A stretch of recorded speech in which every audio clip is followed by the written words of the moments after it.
తెలుగు రాష్ట్రాల మధ్య విభేదాలు సృష్టించి రాజకీయ లబ్ధి పొందాలని వైసీపీ బీఆర్ఎస్ పార్టీలు కుట్రలు చేస్తున్నాయని ఏపీ స్వచ్ఛాంధ్ర కార్పొరేషన్ చైర్మన్ కొమ్మారెడ్డి పట్టాభిరామ్ ఆరోపించారు. తెలుగు ప్రజల మధ్య వైసీపీ బీఆర్ఎస్ చిచ్చు పెడుతున్నాయని మండిపడ్డారు. సీఎం చంద్రబాబు తెలుగు రాష్ట్రాలు బాగుండాలని ఆలోచిస్తే వైసీపీ బీఆర్ఎస్ మాత్రం అందుకు విరుద్ధంగా వ్యవహరిస్తున్నాయని దుయ్యబట్టారు. పోలవరం ప్రాజెక్టు ఎత్తు 1 మీటర్ తగ్గించుకుంటే ఏమవుతుందని కేసీఆర్ అసెంబ్లీలో మాట్లాడితే అప్పటి సీఎం జగన్ ఖండించకపోగా ఆయన్ను పొగడ్తలతో ముంచెత్తారన్నారు.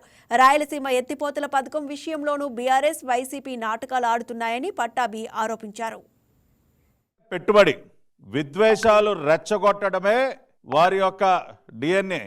విద్వేషాన్నే పెట్టుబడిగా పెడుతూ స్వార్థ రాజకీయాలే పరమావధిగా భావిస్తూ వ్యవహరిస్తున్నటువంటి రాజకీయ పార్టీలు.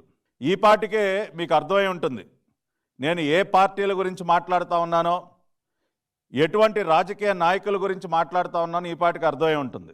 ఆంధ్ర రాష్ట్రంలో ఉన్నటువంటి వైఎస్ఆర్ కాంగ్రెస్ పార్టీ, అదేవిధంగా తెలంగాణలో ఉన్నటువంటి బీఆర్ఎస్ పార్టీ, వైసీపీ నాయకుడు వైఎస్ జగన్మోహన్ రెడ్డి, అదేవిధంగా బీఆర్ఎస్ పార్టీకి నాయకత్వం వహిస్తున్నటువంటి కేసీఆర్ గారు కానీ కేటీఆర్ గారు కానీ, ఈ రెండు పార్టీలకి నాయకత్వం వహిస్తున్నటువంటి నాయకుల యొక్క నైజం ఏమిటి అన్నది ఇప్పటికే చాలామందికి తెలుసు. మళ్ళీ ఒక్కసారి ఏదైతే మరి ఇరిగేషన్కి సంబంధించి, నీటిపారుదల రంగానికి సంబంధించి, ఇరిగేషన్ ప్రాజెక్టులకు సంబంధించి ఒక పక్కన గౌరవ ఆంధ్ర రాష్ట్ర ముఖ్యమంత్రి 2 రాష్ట్రాల్లో ఉన్నటువంటి రైతులు బాగుండాలి, 2 రాష్ట్రాల్లో ఉన్నటువంటి ప్రజలకి న్యాయం జరగాలి, మనం ఎటువంటి ప్రాజెక్టు చేపట్టినా కూడా 2 రాష్ట్రాల్లో ఉన్నటువంటి ఎవరికి నష్టం కలగకుండా అందరి ఆమోదంతో మనం ముందుకు వెళ్ళాలి, ఏ ప్రాజెక్టుకి సంబంధించి అయినా సరే చర్చించుకుని ఉభయ రాష్ట్రాలు మాట్లాడుకుని చర్చించుకుని అడుగులు ముందుకు వేయాలి అని చెప్పి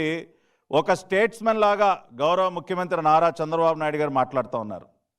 ముందు నుంచి కూడా తెలుగుదేశం పార్టీ యొక్క సిద్ధాంతం, తెలుగుదేశం పార్టీ యొక్క విధానం ఒక్కటే, 2 రాష్ట్రాల్లో ఉన్నటువంటి తెలుగు ప్రజలు బాగుండాలి.